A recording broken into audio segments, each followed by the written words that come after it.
Ladies and gentlemen, we take you back in time some 38 years ago. In a bitter December of the year 1971, war broke out between India and Pakistan once again.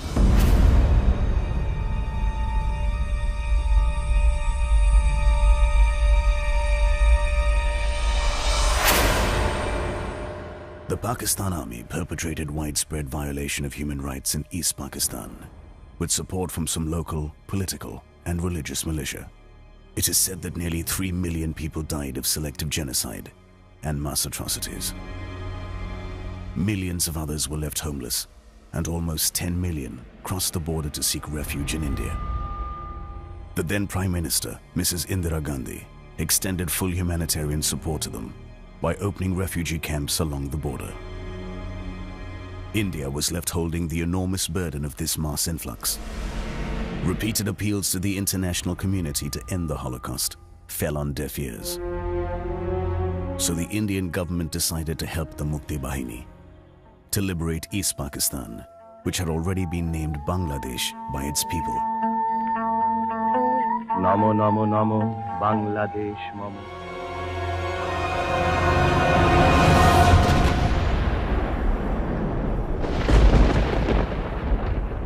Pakistan felt it could dissuade India by being provocative. The Pakistan Air Force in East Pakistan took to attacking suspected Mukti Bahini camps located inside Indian territory in West Bengal.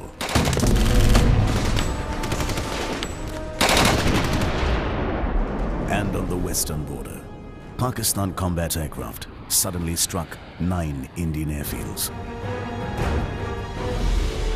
This, ladies and gentlemen, was the breaking point.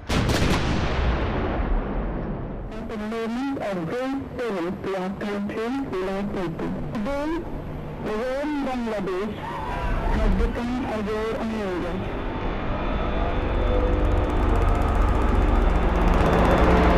By midnight that same day, India retaliated to the unprovoked aggression in full scale.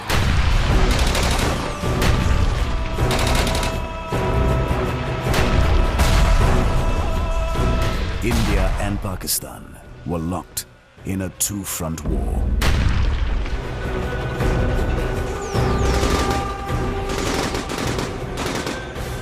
While the Army and Air Force carried out attacks along the borders, it was the Navy that was given the strategic task of denying both East and West Pakistan access to war supplies.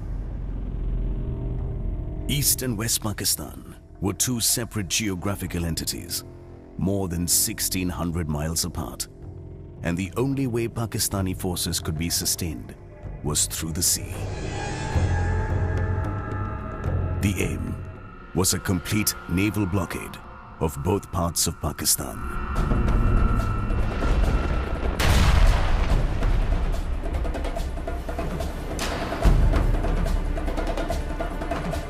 While Vikrant supported military operations on the East Coast, it was the Western Seafront that was witness to one of the most audacious and daring attacks in the history of naval warfare. It was here that a bold plan was conceptualized and implemented, one which required ingenuity, perfect timing, and absolute emphasis on the element of surprise. The plan, ladies and gentlemen, was to set ablaze Karachi Harbor. This historic port of Karachi harbored Pakistan's naval headquarters, the entire naval fleet, and almost the entire commerce of the country. And the ships chosen for the mission were the sleek and stealthy OSA M-class missile boats. OSA in Russian means wasp, and these mere 37-meter-long fast attack boats could achieve very high speeds of up to 40 knots. These boats carried the newly acquired P-15 missiles, and among other short-range weapons were the twin AK-230 anti-missile high-rate-of-fire guns.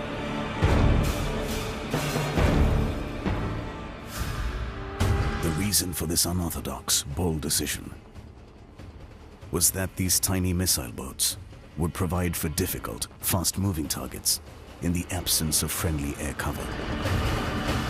This offensive was named Operation Trident.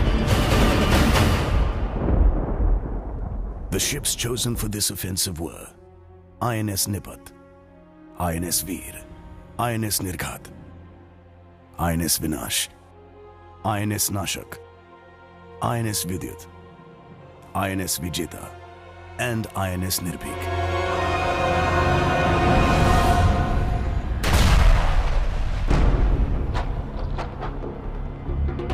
Because of the inherent limited endurance of these boats, a tactical decision was taken to tow these vessels up to a certain point south of Karachi Harbour, from where they would proceed at full speed to carry out the attack and disperse. Also, the Indian crew that was just back from the USSR after commissioning these boats was fluent in speaking Russian. This factor was extensively used, and all communications between the attacking vessels was in Russian, so that even if intercepted, the tactics would not be given away.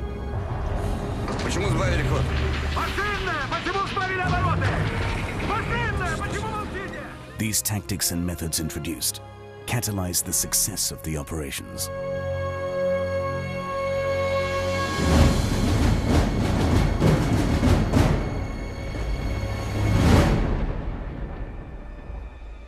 By the afternoon of the 4th of December 1971, the strike group was on its way to Karachi. The K-25, Commodore B.B. Yadav, the squadron commander, was embarked on Nipat for this operation.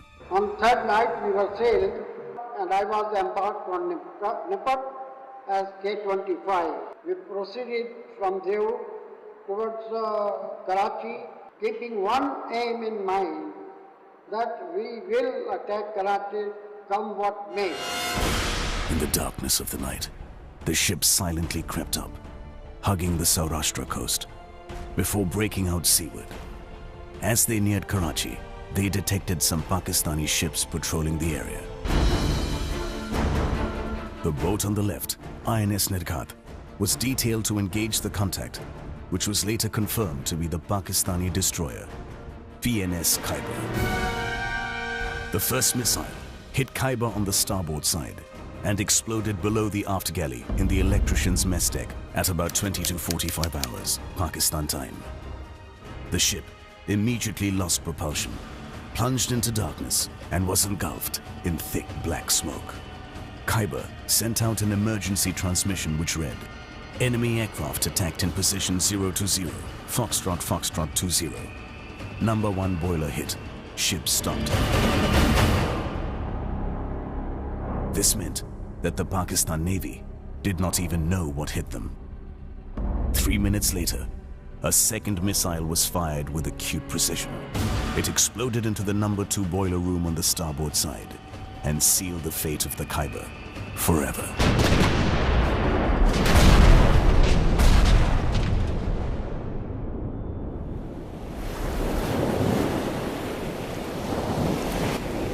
By this time, the port of Karachi was about 32 miles away, clearly painting on the radar. INS Veer reported a contact fine on her starboard bow, which was later learned to be a Pakistan minesweeper, the PNS Muhafiz. Veer fired 2 missiles at the contact at about 2320 hours. The missiles hit the Muhafiz on the port side above the bridge and instantaneously disintegrated the vessel, throwing much of its crew into the water. Muhafiz did not even have enough time to transmit a distress message. The ship's debris continued to burn for 70 minutes while the survivors floated around.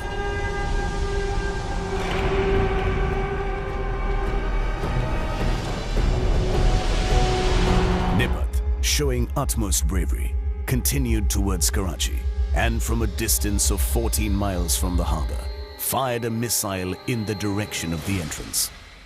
Never before was a missile purely designed for anti-ship roll used for land attack. 1 minute before midnight, the missile scored a direct hit on one of the giant Kiamari oil tanks, spreading lethal flames in all directions. This spread to other tanks, and a huge explosion shot up over the horizon. The Navy had avenged the provocation and celebrated Diwali in its own unique way.